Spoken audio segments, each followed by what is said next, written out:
Aujourd'hui, focus total sur Kylian Mbappé et le Real Madrid, et sur ce qui agite les plus grandes rubriques sportives du moment. Parce que derrière les paillettes et les chiffres incroyables, il se passe des choses qui inquiètent, et pas qu'un peu. On commence avec l'actualité brûlante du moment. Mbappé est forfait pour un match décisif de Ligue des Champions contre Benfica. Oui, vous avez bien entendu. Le meilleur buteur du club cette saison manquera ce rendez-vous crucial. Non pas pour des raisons tactiques, mais en raison d'une blessure persistante au genou gauche que les médecins et l'entraîneur ont jugée suffisamment sérieuse pour le retirer du groupe. Ce qui devait être une simple gestion de douleur s'est transformé en véritable point d'interrogation. Combien de temps Mbappé restera-t-il indisponible ? Arbeloa, l'entraîneur du Real, s'est montré très prudent dans ses déclarations publiques. Il a insisté sur le fait qu'il fallait qu'il s'arrête et qu'il se rétablisse à 100%, mais a également admis qu'il ne s'agirait probablement pas de quelques jours seulement. Ce manque de précision, rien de concret sur une date de retour, est une première source d'angoisse pour les supporters madrilènes. Là où un attaquant de classe mondiale peut être remplacé sur 1 ou 2 matchs, un vide prolongé à ce poste affecte la structure offensive entière de l'équipe. Et ça tombe à un moment où le Real a justement besoin de stabilité.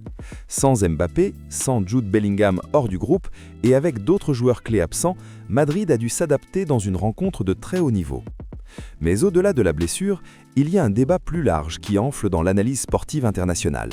Le rôle tactique d'Mbappé et l'équilibre de l'équipe madrilène en général.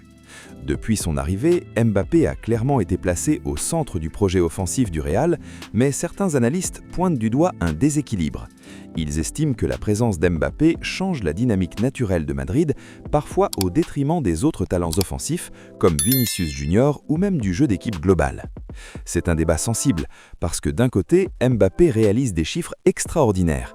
Il est encore l'un des meilleurs buteurs d'Europe, leader dans de nombreux classements statistiques, capable de changer l'issue d'un match en une fraction de seconde. Mais d'un autre côté, chaque grande équipe a besoin d'équilibre.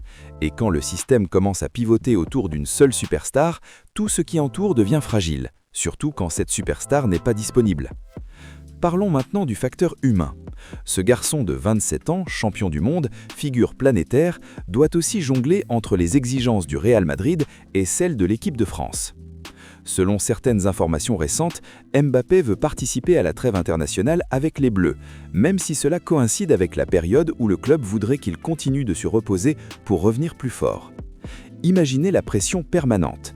La Casablanca, l'équipe nationale, les attentes des médias, des fans, des sponsors, c'est une réalité rarement montrée à l'écran, mais qui pèse sur chaque décision que prend Mbappé.